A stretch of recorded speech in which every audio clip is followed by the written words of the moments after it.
I Will Not Eat Green Eggs and Ham. Original story by Colby Newton. Narrated by Oberon's Ghost. The air is still tonight. Such a cliche saying, I know, but it seemed to fit the moment perfectly. The air was still, as if in apprehension of something to come. I sat on my perch high above the ground waiting with my bow. Below, the earth lay dormant, the wildlife annoyingly absent when it was most desired. Try to get some sleep or enjoy a quiet evening, and noise seems to berate you from everywhere. Crickets, frogs, birds, all making a racket, almost as if in spite of you, as if they're testing you, waiting to see how far they can push you before you break and run screaming out into the wilderness like a madman. But as soon as a moment arrives where hunting becomes necessary for survival, not a single fly is seen.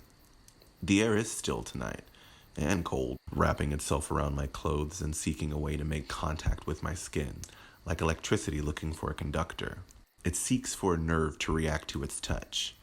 How insecure is that?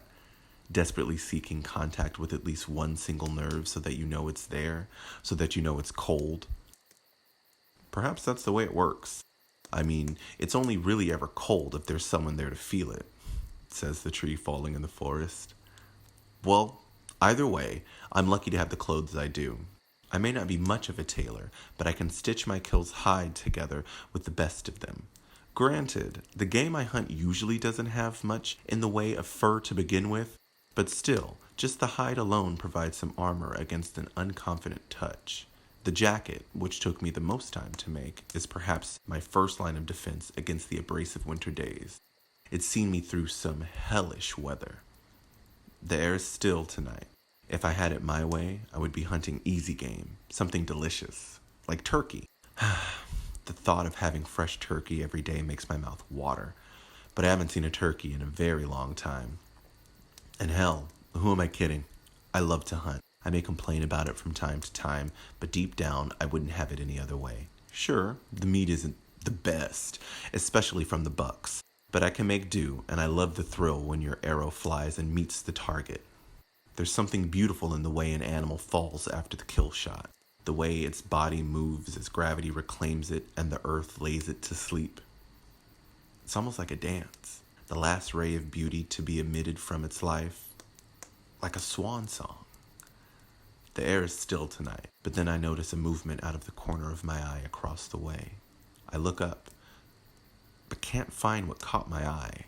I slowly raise my bow as I furiously scan the area.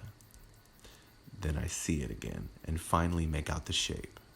A doe, small but with some meat, stands at the base of the giant columns that tower overhead.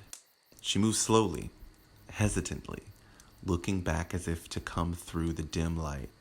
Her head swivels back around as she starts marching through the darkness, right towards me, apparently having made up her mind to get it over with. I watch, holding my breath and slowly drawing my arrow back. She's almost to me when I click my tongue, causing her to freeze. She glances around quickly, searching for the predator that birthed the noise. Finally, her eyes travel up and lock with mine. Before she can react, my arrow bursts through her chest and she staggers to the ground. I leap down to the hard ground and rush to my prey. She's still alive, her eyes full of bewilderment and confusion. I reach for my knife but find only air. Realizing I had forgotten to tuck it into my belt. With no other way to kill her, I stomp on her neck. A choking sound resonates from deep within her chest, so I stomp again and again until I hear a crack, and she finally falls still. I weigh my options and decide it would be best to find somewhere secluded to begin processing the meat. Here the ground is open and blood has splattered everywhere. Other predators could be descending at any moment, and it has been far too long since my last meal for me to lose this one. I grab the doe's hind legs and lift her over my shoulders, blood running over my body in thick rivulets. After a half hour, I finally find a sheltered area and drop the carcass on the ground. I sit for a while to catch my breath and realize with frustration that I've forgotten my bow back in the clearing. I gather some roughage and cover the doe before heading back. As I step out into the clearing, I'm startled by a herd that has apparently come to mourn the loss of the doe. 2 large bucks turn to face me, and it is evident that they smell the blood that covers my face and torso. I turn to leave, deciding I would come back for the bow later. when the two large bucks charge. At first, I'm too dumbstruck to respond, but when I realize that it is happening, my legs leap into action. I run with as much force as I can gather, but even I know I'll never be able to outrun the bucks. I hear their breathing draw closer as I take one last bound, and then they're on me. How the fuck do we handle this? How exactly do you break this news to a family? There was silence for a moment as a question was considered. How do you break this news to a family? More like, how do you break this news to a nation? Was the answer. Two men stared through the glass at the interrogation room on the other side. Their colleagues sat across a steel table from their suspect, the banter of questioning falling into the background. After 2 years, we catch him by chance. What are the odds of this happening? We'll just be glad we did. He doesn't fit the profile we had at all. No one suspected a 64-year-old homeless man to be killing people with arrows in the middle of New York City. Yeah, especially one that seems to think everyone's name is Buck.